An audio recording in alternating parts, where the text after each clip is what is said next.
이것은 살아계신 하나님의 말씀입니다. 아멘. 여러분들 혹시 영화 보는 거 좋아하세요? 아마 많은 분들이 영화 보는 거 좋아하시지 않을까 싶은데 저도 영화 보는 거 좋아하거든요. 저는 영화를 볼 때 좀 특징이 있어요. 뭐냐면 저는 뻔한 결말이라고도 할지 모르겠는데 권선징악, 해피엔딩 이런 결말을 굉장히 좋아합니다. 흔히 말하는 열린 결말이라든지 아니면 새드엔딩과 같은 영화들이 덜어 있잖아요. 그러한 영화는 한참을 보고 나서도 무언가 모를 마음의 무거움 같은 또 찝찝함 같은 것들이 남곤 하더라고요. 물론 이것은 어떤 영화의 작품성과는 전혀 무관한 제 스스로의 어떤 개인적 선호도이고 정서일 뿐입니다. 여러분, 대개 영화 스토리를 보면 처음이든 중간이든 갈등의 구조가 반드시 나타나기 마련입니다. 그래야 이 영화에 어떤 흥미적인 요소가 생기기 마련이죠. 주인공이 어려운 일을 당한다거나 혹은 악한 사람들에 의해서 세상이 큰 위험에 갑자기 빠지게 되는 거예요. 그런가 하면 불현듯 주인공의 삶에 찾아온 큰 시련과 아픔이 이 영화 스토리에서는 매우 중요한 어떤 하나의 포인트가 되고 흥미 요소가 되기도 합니다. 그래서 어떤 사람들은요, 우리가 살아가는 인생을 바라보면서 마치 한 편의 영화 같다, 드라마 같다라고도 표현하기도 하는데, 실제로 영화 안에도 보면은 그 인생의 어떠한 희노애락과 같은 것들이 담겨져 있는 것이죠. 그게 때로는 어떠한 갈등을 통해서 어떤 문제를 통해서 그 영화 안에 고스란히 녹아져 있기도 합니다. 우리는 영화를 볼 때 각자의 선호도에 따라서 누군가는 열린 결말이나 새드 엔딩을 좋아하는 분들도 계실 거예요. 그런데 만약 그 일이 어떤 영화의 픽션이나 영화의 스토리나 줄거리가 아니라 그게 실제로 내 삶에 일어나는 일이라고 한다면 우리는 누구라도 해피엔딩이나 권선징악의 결과를 바라지 않을까 싶어요. 영화를 영화로 보기 때문에 어떤 그런 비교적 다른 결말을 그냥 하나의 어떤 작품으로서 이렇게 받아들일 수는 있겠지만 그게 진짜 내 일이고 내 인생에 벌어지는 실제 상황이라고 한다면 누구라도 새드 엔딩을 바라는 사람이 누가 있겠습니까? 여러분, 오늘로써 이제 우리는 그간에 함께 살펴보던 이 하박국서의 마지막 부분을 나누게 됩니다. 이 권선징악, 해피엔딩을 좋아하는 저에게는 이 하박국의 스토리는 참 마음에 드는 이야기예요. 왜냐하면 질문으로 시작하고 의문으로 시작했던 하박국의 씨름이었지만 그 치열한 과정을 거쳐서 어느샌가 그 하박국의 질문과 의문은 하나님의 섭리를 결연히 받아들이는 믿음으로, 그리고 마침내 오늘 마지막 본문에서는 하나님을 향한 아름다운 찬양으로 끝을 맺고 있기 때문이에요. 참 기분 좋은 결말이에요, 저에게는요. 여러분, 이것이 단순히 한 편의 영화의 스토리라면 우리는 굉장히 유쾌한 마음으로 볼 거예요.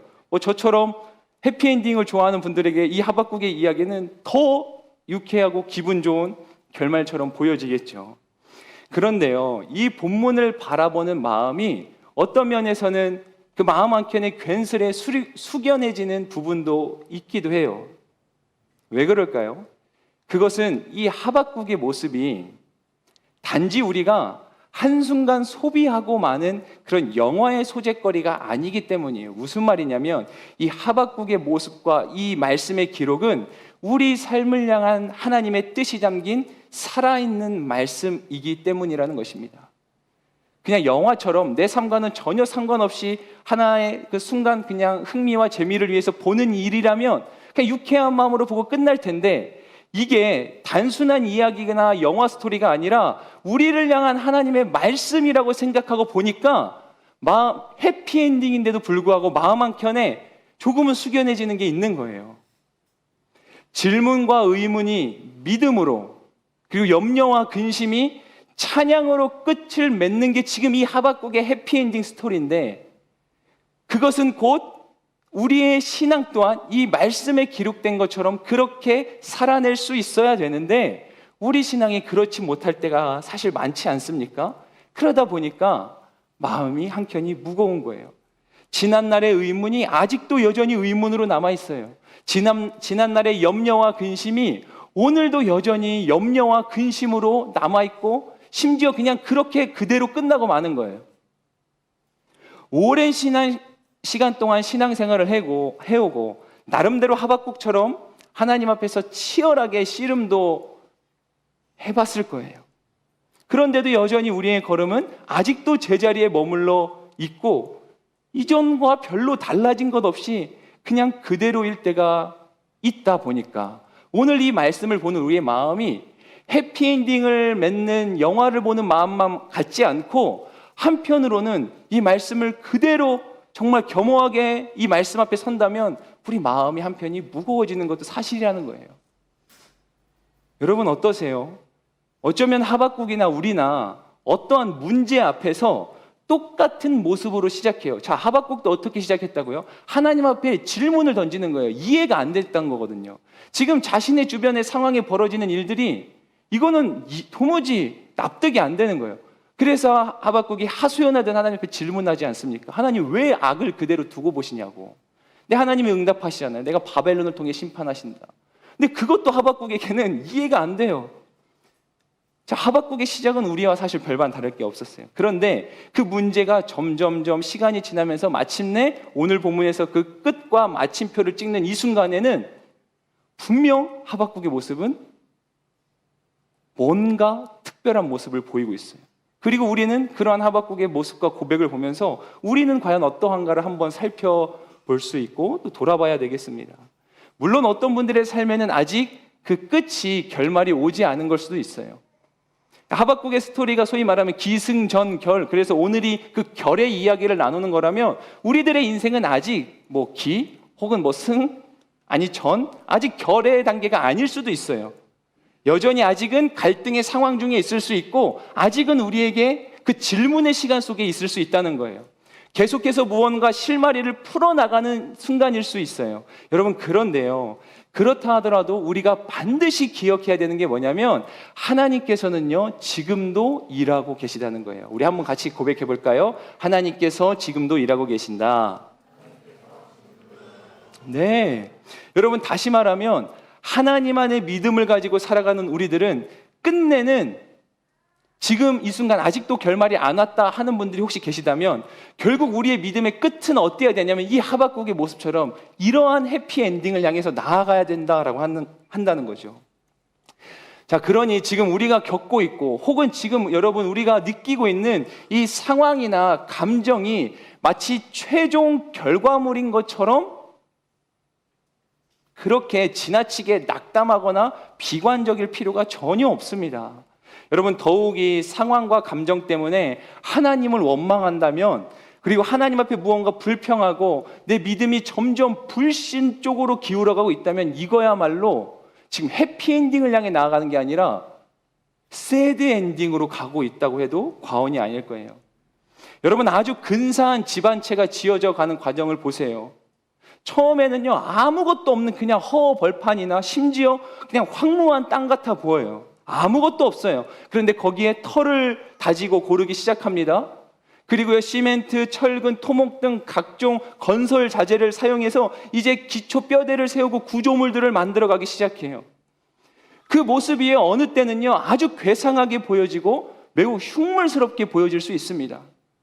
왜냐하면 아직은 뼈대를 만드는 중이니까. 어떠한 인테리어도 지금은 아직은 그 단계가 아닌 거죠. 공사 중인 건물만 본다면 과연 저게 사람이 살 수 있는 데인가 싶어요. 흉물스럽습니다, 정말. 그런데 공사는 계속 진행돼요. 그러다 보면 어느샌가는 마침내 아주 멋지고 근사한 집이 완성이 된다는 것이에요. 오늘 우리 예담이가 아주 하나님을 뜨겁게 찬양하는군요. 네, 감사해요. 아유, 얼마나 마음이 더 부모는 이럴 때 조마조마하거든요, 여러분들. 그러니까 네, 괜찮습니다. 아이고, 괜찮아요. 네, 괜찮아요. 전혀 괜찮아요. 네. 아이들도 있어 막 나와서 네, 막 다 뛰어놀고 그렇게 찬양하고 하면 좋겠어요. 자, 다시 우리 말씀 집중해 봅시다. 공사 이야기하고 있었잖아요. 여러분 공사가 진행 중일 때는 아무리 값비싼 아파트고 비싼 노른자 땅에 짓는 집이라고 해도 그게 사람이 살 곳처럼 보이냐는 거예요. 단 하루도 거기서 자기가 힘들어 보여요. 근데 다 완성이 되면 너무나 멋진 집이 되죠. 여러분 우리 인생에도 하나님께서 이처럼 멈추지 않고 지금도 일하고 계시다라고 하는 그 믿음의 확신이 아주 중요합니다.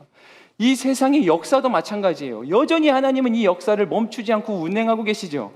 그래서 하나님은요, 이런 분이신 거예요. 세상의 통치자이시고 또 내 인생의 주관자이시다. 귀한 하나님의 청년된 여러분 이 사실을 분명히 믿으실 수 있기를 주님의 이름으로 축복합니다. 아멘입니다. 여러분, 이러한 믿음의 안목을 갖는가 그렇지 않는가는 거듭 말씀드리지만 엄청난 차이가 있어요. 같은 믿음이라고 다 똑같은 믿음이 아니라는 거예요. 어떤 안목을 가지고 있는가가 너무나 중요하다. 여러분, 오늘 하박국 선지자는 거듭되는 질문과 또 때로는 반문 속에서 그 믿음의 시선을 가졌던 거예요. 오히려 이제 하박국 선지자는 어떻게 해요? 그 하나님에 대한 절대적인 신뢰를 가지고 섭리를 끌어안는 기도와 함께 오늘 이 위대한 노래를 하나님 앞에 고백하고 있는 겁니다. 우리가 예전에 아주 즐겨 부르던 찬양의 가사이기 때문에 여러분들 더 익숙하실 텐데, 한번 오늘 본문의 말씀 17절, 18절 말씀을 다시 한번 읽어볼까요? 17절과 18절 말씀입니다. 시작. 무화과 나무가 싹이 트지 않고 포도나무에 열매가 없다고 해도, 올리브나무에서 수확할 것이 없고 밭을 먹는 것을 생산하지 못해도, 우리 안에 양떼가 없고 외양간에 소가 없다 해도 나는 여호와를 기뻐할 것이고 나의 구원이 되시는 하나님을 즐거워할 것입니다. 크게 아멘 합시다. 아멘. 여러분, 하박국 선지자는 이 고백 속에서 하나님을 향한 자신의 믿음이 결코 흔들리지 않을 것이라고 그렇게 고백하고 있잖아요. 심지어 여기서 그가 몇 가지 것들을 언급해요. 대략 6가지를 언급하는데, 그것들이요, 삶에서 있어도 되고 없어도 되는 이런 차원의 것이 아니라 반드시 있어야만 하는 꼭 필요한 것들이었어요.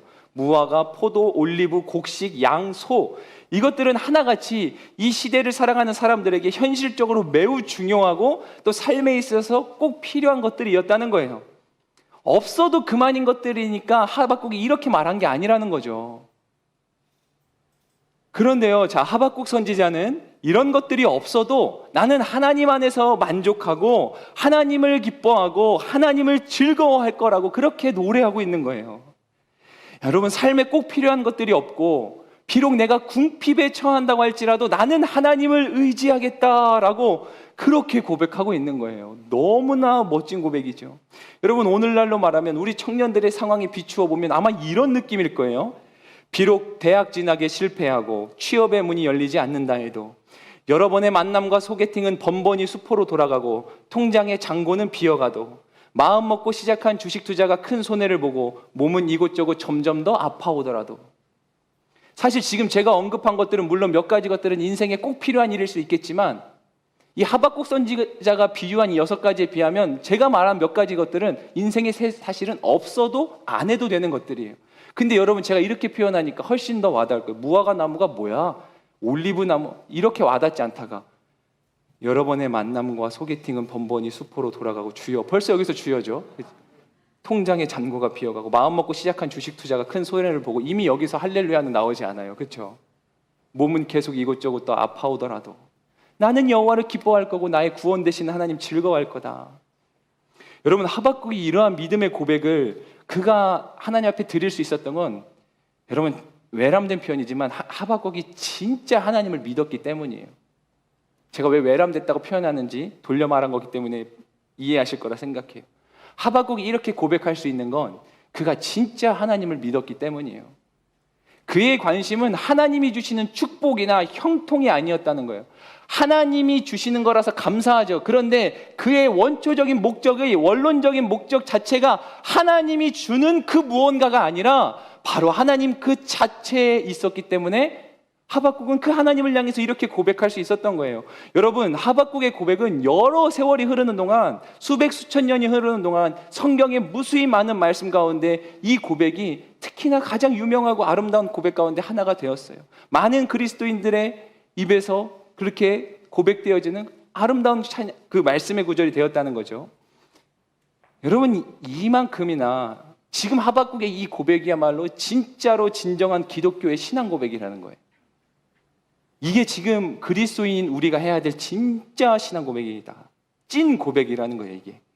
여러분, 하박국 선지자의 상황이 크게 달라진 게 있을까요? 없죠. 어쩌면 여전히 똑같아요. 그대로예요. 바뀐 것은 딱 하나 있었어요. 지금 하박국 이 3장을 쭉 읽는 동안 바뀐 건 딱 하나. 그게 뭐냐면 하박국의 태도예요. 하박국 그 자신이 변화가 된 거예요. 상황은 여전했고 변하지 않았을지 몰라요. 그런데 하나님도 변하지 않았어요. 하박국이 변했어요. 자, 다시 한번 생각해 볼까요? 나, 그리고 하나님, 그리고 내가 지금 처해 있는 상황. 자, 여러분들도 각자의 그 상황을 생각해 보세요. 이 세 가지 요인이 있다고 칩시다. 상황이 안 변해요. 나도 별반 달라진 게 없어요. 이건 무슨 의미냐면 그때도 힘들어했고 지금도 힘들어요. 똑같아요. 상황도 안 바뀌었고 나도 안 바뀌었어요. 그런데 누구도 안 바뀐다고요? 하나님도 안 바뀌어요. 자, 그럼 뭔가 하나가 바뀌어야 이 퍼즐이 좀 움직여지고 맞춰질 거 아니겠어요? 여러분, 이 중에서 나, 상황, 하나님, 이 중에서 변할 가능성이 있다고 한다면 여러분 어느 쪽에 가장 큰 가능성이 있을 것 같아요? 여러분 냉정하게 생각해 보세요. 뭐 믿음 이런 거 말고 그냥 냉정하게 나와 상황과 하나님 중에 변해야 된다면 뭐가 가장 크게 가능성을 가지고 있을까?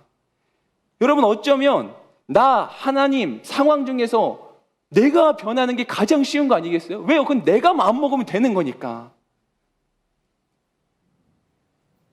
여러분 심지어는요, 이 상황이란 게 진짜 도무지 변하지 않는 것 같아요. 그래서 괴롭잖아요. 이 풀리지 않는, 여전히 열리지 않는 이 상황의 문이 진짜 이게 열리긴 하는 건가?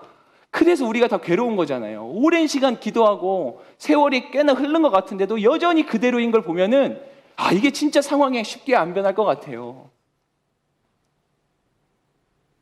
여러분 사실 쉽게 생각해봐도 이 도무지 열리지 않는 이 상황보다 더 빨리 쉽게 훅훅 변하는 게 우리의 본성이에요. 자, 그럼 이제는 나와 상황을 이렇게 비교해봤어요. 상황과 나를 보니까 야, 상황이 바뀌는 것보다 내가 바뀌는 게 빠르다. 자, 하나님과 상황을 비교해볼게요. 그럼 이제 준결승전, 이게 결승전이죠. 하나님과 상황은 어때요, 여러분? 지독히 풀리지 않는 그 상황이 큰가요? 아니면 여러분들이 믿는다고 고백하는 그 하나님이 큰 분인가요? 여러분 이것에 대한 대답이 지금 여러분과 제가 가지고 있는 믿음의 현 주소일 거예요. 어떤 분들은 혹시 상황이 더 크다고 여겨지는 분들이 있을 수 있어요. 괜찮아요. 여러분 그러면 하나님께 더 큰 믿음을 달라고 구하시면 돼요. 그게 아니고 혹시 정말 자연스럽고 당연하게도 목사님 당연히 하나님이 더 큰 분이죠 라고 고백하는 분들이 계시다면 여러분 좋아요. 이제 그러면 상황이 바뀔 일만 남은 거예요. 여러분 결국 신앙의 요점은 무엇을 바라보느냐의 싸움이에요. 나를 볼 건가? 나를. 상황을 볼 건가? 아니면 하나님을 볼 건가요? 다시요. 여러분 신앙은 뭘 바라보느냐의 차이라니까요. 내가 하나님 믿고 교회 다닌다고 그게 신앙생활하고 있다는 다가 아니고 물론 그것도 너무 중요해요. 그게 다가 아니고 진짜 본질은 뭐냐면 여러분과 제가 뭘 보고 있냐는 거예요. 지금 하나님 보고 있어요? 상황 보고 있어요? 아니면 나 보고 있어요? 나. 뿐만 아니라 신앙은요, 무엇을 사랑할 것인가의 싸움이에요. 여러분 세상은 지금도 우리를 향해 이렇게 말하고 속삭여요. 야, 너 자신을 사랑해. 네 자신보다 지금 소중한 게 세상에 어디 있어? 네 목구멍이 포도청이고 네 삶이 괴로운데 무슨 헌신이고 섬김이야? 무슨 사랑이야? 야, 너나 챙겨. 네 스스로나 챙겨. 너나 좀 일단 살고 봐. 그리고 또 한편은 이렇게 말하지 않겠어요? 야, 이거 봐봐. 이 으리으리한 집 너무 멋지지 않아? 네 마음에 쏙 들지? 야, 이거 봐봐. 이 삐까뻔쩍한 차, 이 고급스러운 차 너무 매력적이지 않아? 야, 이 화려한 것들 네가 사랑할 만한 충분한 가치가 있어 보이지 않아? 세상은 지금도 우리한테 이걸 말하는 거예요. 너를 챙겨 아니면 야, 이거 봐봐. 이거 너무 멋있지? 이거 사랑스럽지? 자꾸 우리의 시선을 나에게 집중하게 만든다거나 사람이나 상황에게 집중하게 만들어요. 하나님 볼 틈을 주지 않아요. 그런 면에서 저는 사실 현대인들이 삶이 갈수록 바빠진다라고 하는 게 참 애석한 면이 있어요. 아니 세상은 갈수록 힘들어지니까 우리도 그만큼 하나님을 더 찾아야 돼요. 진짜 어떻게 보면 매일 새벽 기도 나와서 기도해도 우리가 이 거치고 험한 세상을 살아가는 게 기적이라고도 말할 수 있을 만한 그런 세상 속에 우리가 살아가잖아요. 근데 우리의 현실은 어때요? 바쁘고 힘들고 피곤하다는 이유로 기도는 예전보다 더 안 하는 거예요. 세상은 더 힘들어지는데 기도는 더 안 한다? 여러분 이거는 누가 와서 뭐 무슨 굉장한 논리적인 근거로 이야기하지 않아도 너무 불보듯 뻔한 성패이지 않습니까? 아니, 상대방은, 적군은 날이 갈수록 부강해 가는데 내 군사력은 너무 약해져요, 날이 갈수록. 그럼 이거는 싸워보나 마나 백전백패일 거 아니겠어요? 자, 그러면 이것도 또 하나의 기적이 있을 거예요. 그러면 진짜 더 하나님을 의지하는 건데 그것도 쉽지 않으니까, 안 되니까요. 여러분, 우리는 그런 세상 속에 오늘도 살아가요. 제가 오늘의 본문의 말씀의 제목을 이렇게 지어봤어요. 혼신의 힘을 다해 부르는 아멘의 노래. 여러분, 아멘이라는 뜻은 무엇이냐면 신뢰한다, 믿는다, 그렇게 되기를 동의한다라고 하는 어떤 이런 동의의 뉘앙스를 담고 있는 표현이에요. 아멘, 네, 믿습니다. 아멘, 네, 그렇게 되길 소망합니다. 이게 아멘의 뜻이에요. 아멘의 노래는 뭐예요? 지금 하박국 선지자가 그 노래를 부르고 있는 거예요. 상황이 괴롭고 힘들고 변한 게 아무것도 없지만 하박국은 하나님 앞에서 아멘이라고 고백하며 노래하고 있는 거예요. 아멘, 하나님 말씀을 믿어요. 하나님 신뢰해요. 하나님 말씀하신 대로 될 거예요. 그렇게 노래하고 있는 거예요. 하나님 이거 주세요. 왜 그래요? 이렇게 노래하는 게 아니고 아멘의 노래를 하고 있다. 여러분, 비록 내 삶은 이렇게 바라던 일들이 이루어지지 않는다 할지라도 하나님의 뜻이 이루어지고 또 하나님의 섭리가 이루어질 것을 믿는 믿음으로 혼신의 힘을 다해서 그 고백을 지금 하박국 선지자가 노래하고 있는 거예요. 오늘 말씀을 준비하다 문득 하나님께서 그런 마음들을 주시는 것 같은 거예요. 우리 청년들의 인생의 아멘의 노래는 어떤 게 있을까? 그 귀한 믿음의 고백에는 어떤 것들이 있을까? 여러분들도 저마다 각자 인생의 찬양과 같은 것들이 있지 않으세요? 여러분 주중에 받아보셨겠지만 그래서 여러분들의 사연과 내용이 궁금한 거예요. 그래서 제가 이제 그 주보를 통해서 좀 이렇게 여러분들의 사연과 찬양들을 이렇게 묻기도 했는데 감사하게 이제 몇몇 분이 정성스러운 내용을 보내주셨어요. 그 내용을 다 일일이 소개할 수 없지만 오늘 한두 가지 내용만 소개하고 특별히 또 그 찬양을 그 누군가의 인생의 아멘의 노래를 우리가 함께 고백해 보려고요. 왜냐하면 결국 그 고백은 또한 우리의 고백일 테고 또 우리의 고백이어야 하니까요. 먼저 나누고 싶은 한 가지 고백은 어느 목사님이 보내주셨어요. 우리 웹주보를 구독하고 계신 다른 목사님 한 분이 이 내용을 보내주셨더라고요. 그래서 그 내용이 다음과 같아요. 목사님의 사연은 나에 대한 생각이 많아지고 내면이 복잡해질 때마다 다시금 눈을 들어 주님만을 바라보게 하고 그분만을 사랑하게노라 결단하게 하는 찬양입니다. 라면서 그 목사님은 주를 더욱 사랑이라고 하는 찬양을 목사님의 아멘의 노래라고 보내주셨더라고요. 여러분 이게 어떻게 보면 진짜 하박국의 그 감정 아니었겠어요? 생각이 많아져요. 복잡해지는 거예요. 내면이. 막 그럴 때 더 눈을 들어서 하나님을 바라보겠다. 여러분 수천 년 전의 하박국이나 지금 이 시대를 살아가는 이 목사님이 어쩌면 이 가운데 있는 우리 중에 그 누군가나 똑같은 상황 아닌 거예요? 어떤 분은 이런 사연을 보내줬어요. 나조차 나를 사랑할 수 없을 것만 같은 낮은 자존감으로 허덕일 때 하나님만은 나를 여전히 존귀하게 보심으로 그 믿음을 고백하게 됩니다. 라면서 한 청년이 나의 하나님이라는 찬양을 그렇게 보내주었습니다. 여러분 이것도 우리의 고백이죠. 상황이 너무 괴롭고 힘드니까 그 상황 속에서 아무것도 못하고 있는데 자신이 갈수록 초라해 보일 수 있지 않겠어요? 여러분 하박국 선지자가 그러지 않았겠냐는 거예요. 아니 하나님의 사람이에요. 근데 세상은요 악이 더 막 득세해요. 그걸 보면서 하박국이 모르긴 몰라도 야 지금 나는 뭐 하는 거지? 세상이 이렇게 악해져 가는데 하나님의 사람이라고 부름받은 선지자인 나는 지금 뭐 하고 있는 거지? 자기 인생에 현타가 왔을 거예요. 자존감이 낮아졌을 거예요. 안 그랬을 수도 있겠지만 우리 중에 그런 사람들이 있겠죠. 내 자신이 자꾸 작아진다.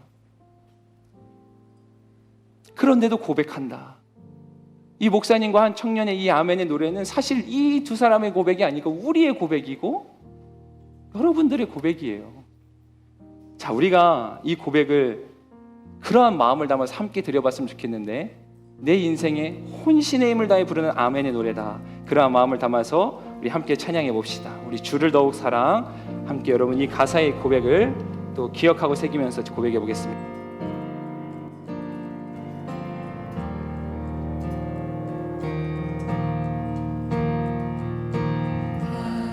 고리 십자가 드높이 섰고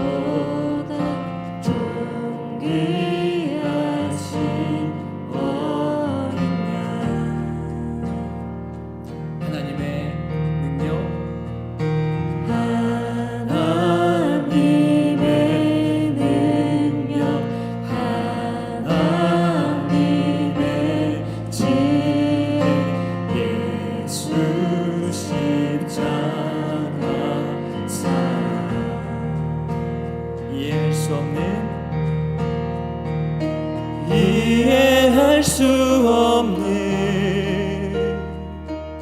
죽음 뒤의 승리 그리스도 생명의 반석 주를 더욱 사랑 주를 더욱 사랑 아름다우신 주 온 맘 다해 온 힘 다해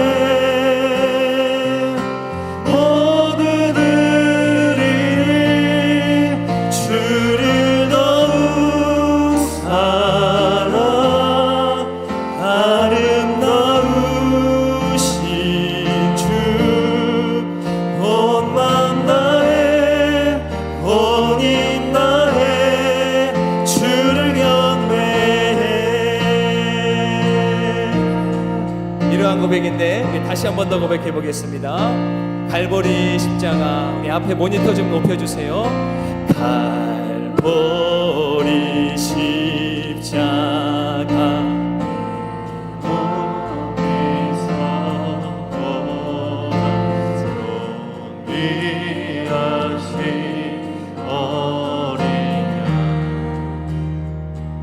하나님의 능력, 하나님의 지혜, 하나님의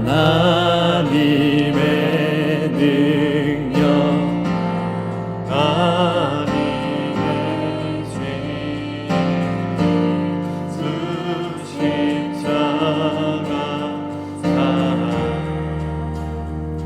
이해할 수 없는 죽음 뒤에 이해할 수 없는 죽음 뒤의 승리 그리스도 생명의 반석 주를 더욱 사랑 주를 더욱 사랑 아름다우신 주 온 맘 다해 온 힘 다해 모두들이 주를 더욱 사랑 주를 더욱 사랑 아름다우신 주 온 맘 다해 온 힘 다해 주를 경배해. 최후 승리를 얻기까지 최후 승리를 얻기까지 주의 십자가 사랑하리 빛난 멸류관 받기까지 험한 십자가 붙들겠네. 최후 승리를 얻기까지 주의 십자가 사랑하리 빛난 멸류관 받기까지 험한 십자가 붙들겠네. 주를 더욱 사랑 주를 더욱 사랑 아름다우신 주 온 맘 다해 온 힘 다해 모두들이 주를 더욱 사랑 아름다우신 주 온 맘 다해 온 힘 다해 주를 경배해. 주님의 나라와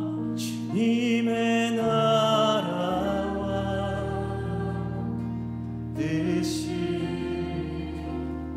나의 삶 속에 임하시며 주님 알기를 주만 보기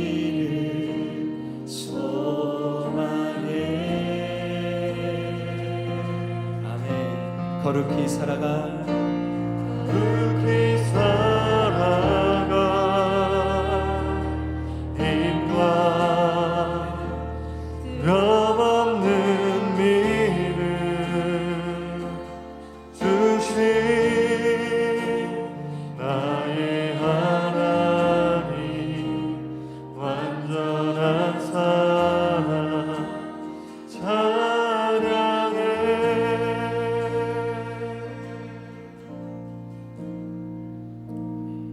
네, 하나님께 감사와 영광의 박수를 드리겠습니다.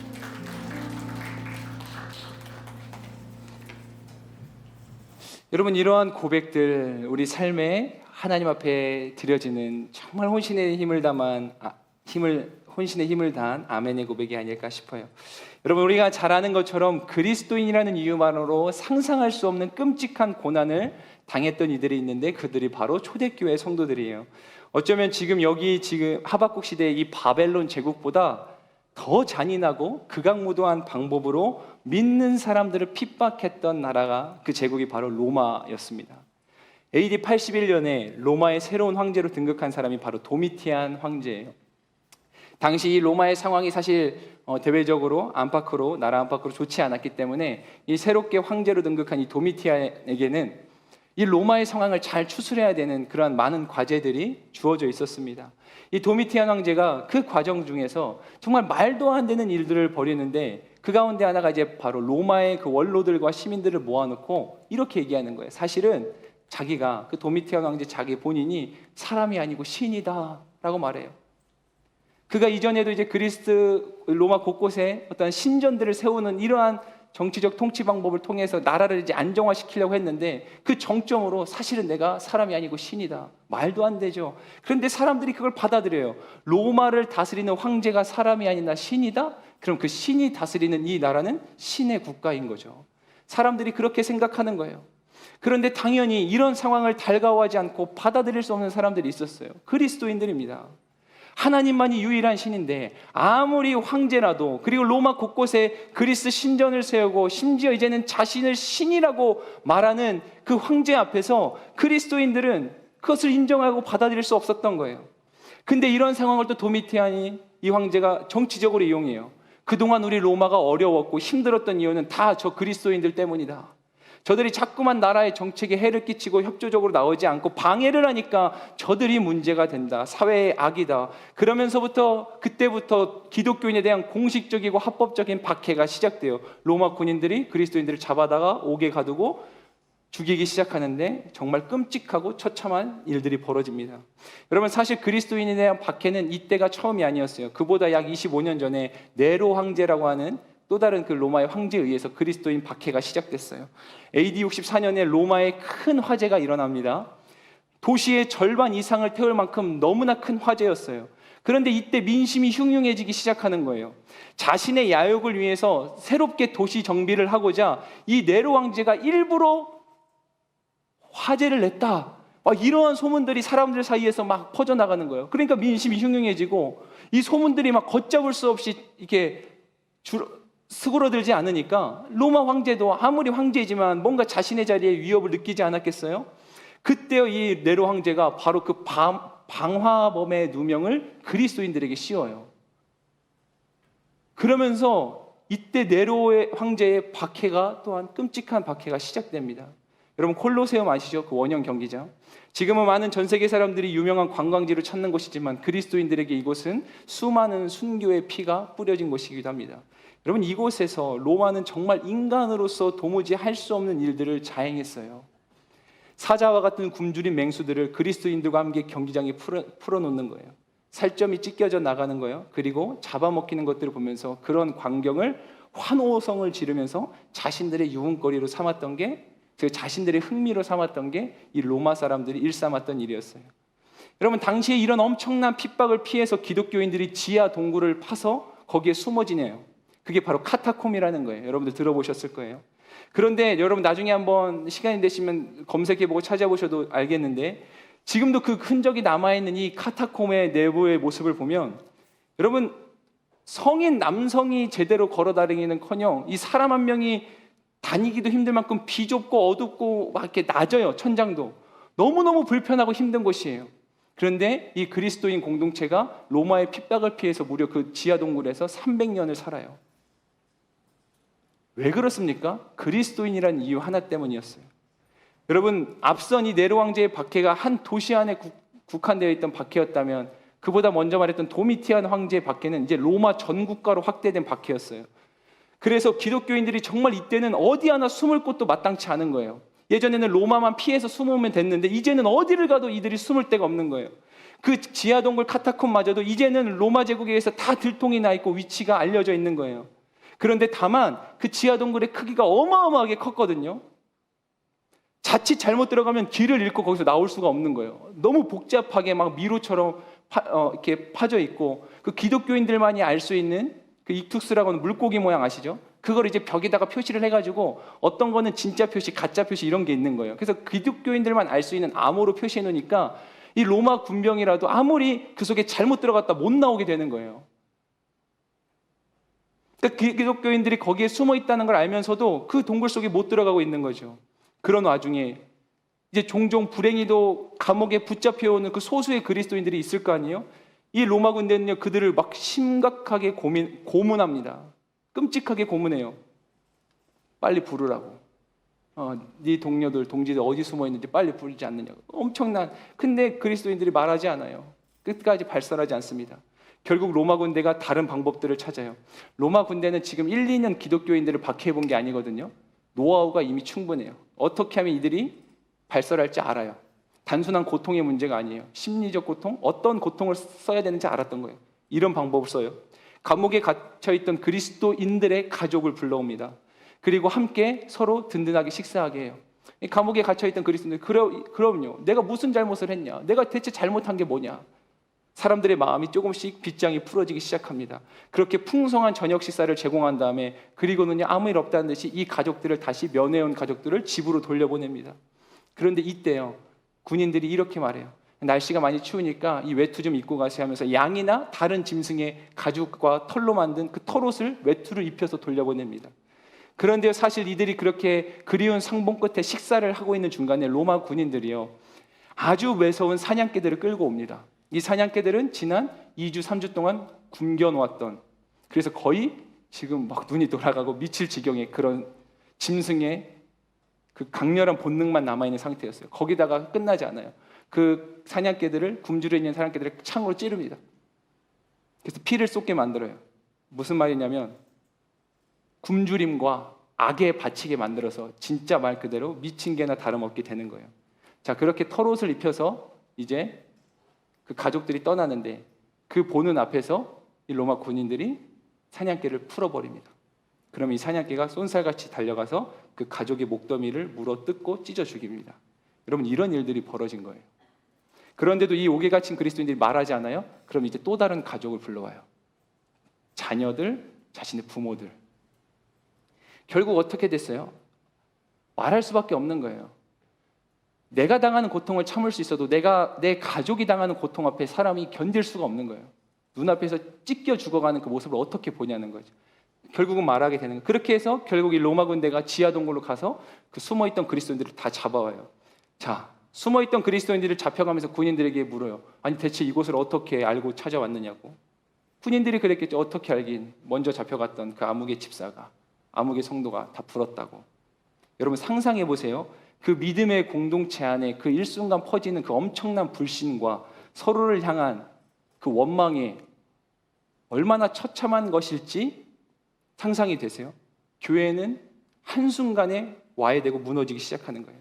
여러분, 이 시대의 핍박과 박해는 상상을 초월할 정도였어요. 또 한 가지 이야기를 해보면, 경기장에 그리스도인들을 잡아간다고 했잖아요. 자기들끼리 싸우게 하고 맹수들과 싸우게 해요. 뭐 이길 재간이 있나요? 근데 또 무슨 일들을 거기서 거행하냐면, 하나의 극장 같은 거였으니까 그리스도인들을 거기다 세워놓고 수많은 관중들이 지켜보는데 온통 빨가벗겨가지고 세워놔요. 얼마나 수치스러워요. 그리고는요, 그리스 로마 신화에 대해서 연극을 하게 해요. 여러분들 뭐 책을 보신 분들 알겠지만 반 이상이 성적이고 음란한 내용들이죠. 빨가벗긴 채로 수많은 관중 앞에서 그것들을 시키는 거예요. 얼마나 수치스러워요. 얼마나 그 마음이 무너져 내리겠어요. 그리고 그 연극이 끝나면 마찬가지로 굶주린 맹수들을 풀어서 그들을 잡아먹게 합니다. 여러분 이 당시에 실제로 많은 배교자들이 생겨났어요. 배교할 수밖에 없지 않는 상황이겠어요. 근데 두 부류의 사람들이었어요. 하나는 진짜 배교한 사람, 정말 뼛속까지 나는 그리스도인 되기를 포기한 사람들. 또 한 부류는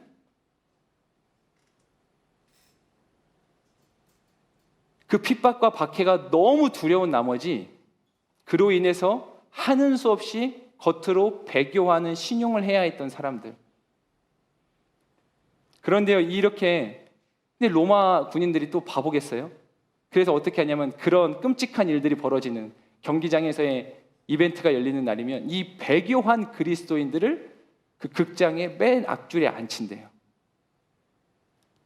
그리고 그 모든 광경을 다 눈앞에서 지켜보게 하는 거예요. 빨개 벗긴 채로 수치스러움을 당하는 것과 맹수들에게 찢겨 죽여져 나가는 거예요. 그리고요, 그럼 사람들이, 로마 시민들이 환호성을 지릅니다. 소리를 지르고 휘파람을 보면서 더 강렬한 그 잔인한 장면들 보면서 온 군중이 경기장이 떠날세라 소리를 지른 거예요. 그때 로마 군인들이요, 맨 앞줄에 앉아있는 배교한 그리스도인들만 바라보고 있는 거예요. 그때 이 배교한 그리스도인들이 눈물을 흘린다든지 표정이 찡그러지면 그 사람은 가짜 배교인 거예요.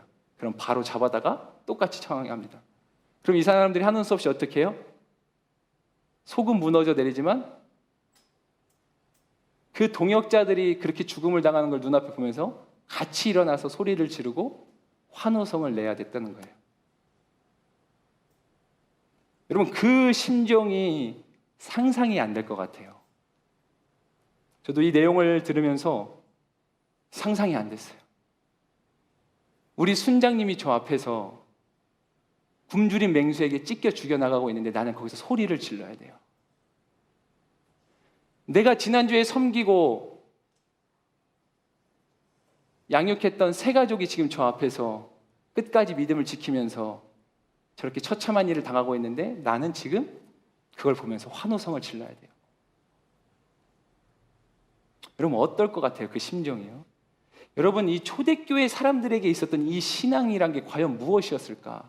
그리고 우리가 지금 갖고 있는 믿음과 이 사람들이 가진 믿음은 대체 무슨 차이가 있고 어떠한 믿음인 걸까? 분명한 건 다른 믿음이 아니에요. 이들이 붙들었던 것도 우리가 붙드는 것도 똑같습니다. 그런 강력한 핍박 앞에 놓여있던 이 초대교회 성도들을 향해서 성경은 그렇게 얘기해요. 특별히 히브리서 기자가 이렇게 얘기하는데 믿음의 주요 온전하게 하시는 분 예수님을 바라보세요. 여러분 이게 위로라고 한 말 같습니까 지금? 그렇게 말도 안 되는 인간으로서 당할 수 없는 그런 상황에 놓여 있는 이들에게 여러분 예수님 바라보세요.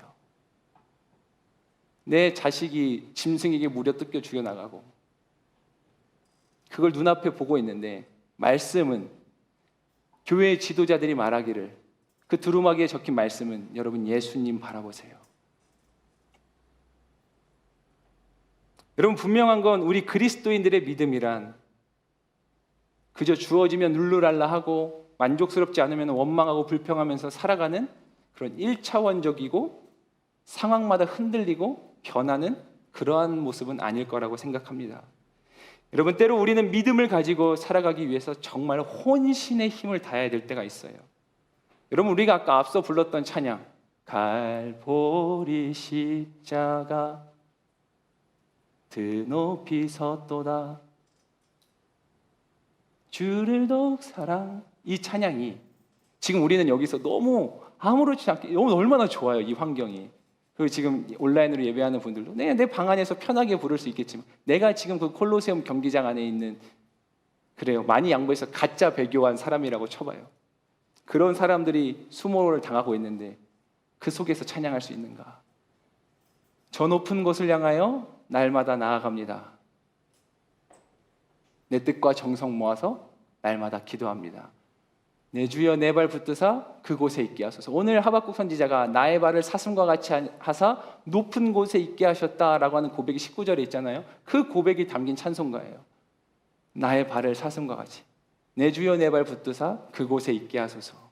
여러분 이 찬양을 우리는 지금 여기서 부르고 있어요. 심지어 내 삶에 어려운 순간이 닥쳤을 때 그때도 얼마든지 불러볼 수 있는 찬양일 거예요. 근데 우리는 그런 찬양과 고백을 어떻게 하고 있습니까? 여러분, 어렵고 힘든 상황 속에서 하나님의 뜻에 아멘하며 나아가서 찬양을 드리기 위해서는 정말 우리에게는 혼신의 힘이 필요한 게 아닐까. 아니, 사실은 혼신의 이러한 또 성도들의 이야기를 듣고 있노라면 우리에게는 너무나 쉬운 일이 아닐까. 귀한 하나님의 청년된 여러분, 우리가 이제 함께 기도하고 찬양할 텐데, 여러분 인생에 참 힘들고 어려운 일 많을 거예요. 진짜 힘들 거예요.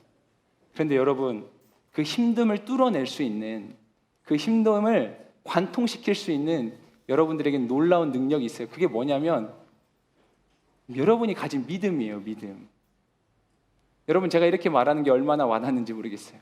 여러분이 가진 믿음이란 게 그런 거라니까요. 그 2000년 전 초대교회 성도들이 가졌던 믿음, 그 믿음이에요. 엄청난 핍박과 환난과 박해 속에서도 그들이 끝까지 참아내면서 정말 혼신의 힘을 다해서 하나님이 살아계신다고 끝까지 지켰던 그 믿음이 지금 여러분들이 가지고 있는 그 믿음이란 거예요. 여러분, 사단이 주는 속임수에 속지 마세요. 여러분들 위대한 믿음을 가진 사람들이에요.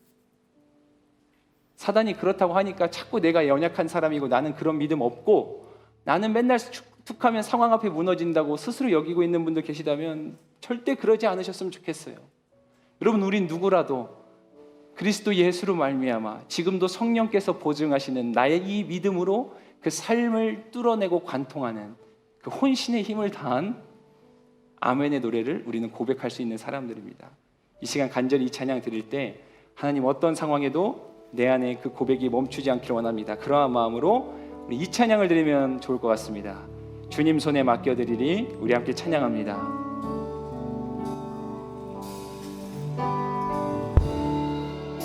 주님 손에 맡겨드리니 나의 삶 주님께. 주님 손이 나의 삶 붙드네. 나 주의 것 영원히. 내가 믿는 분, 내가 믿는 분,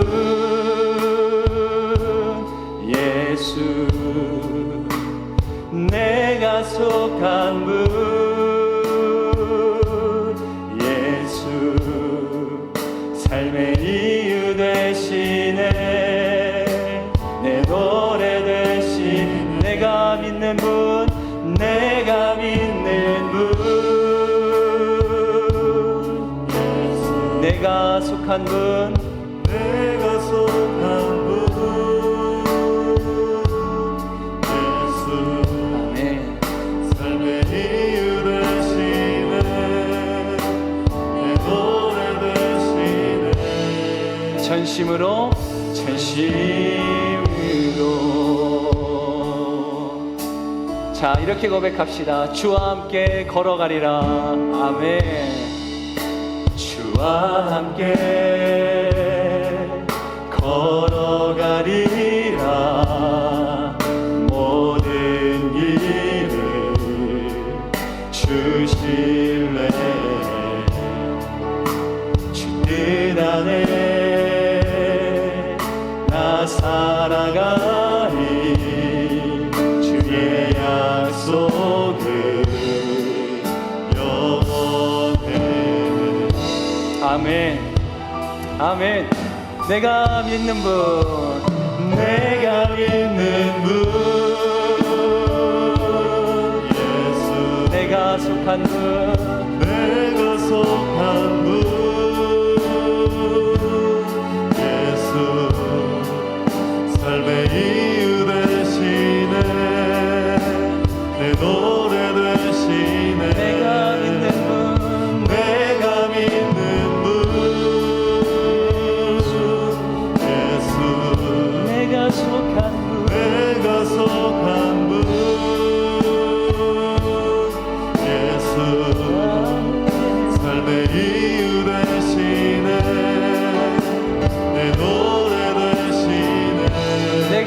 믿는 분 내가 믿는 분 예수 예수 내가 속한 문 내가 속한 분 예수 삶의 이유 되시네 내 노래 되시네 전심으로 전심으로 경배하리 경배하리라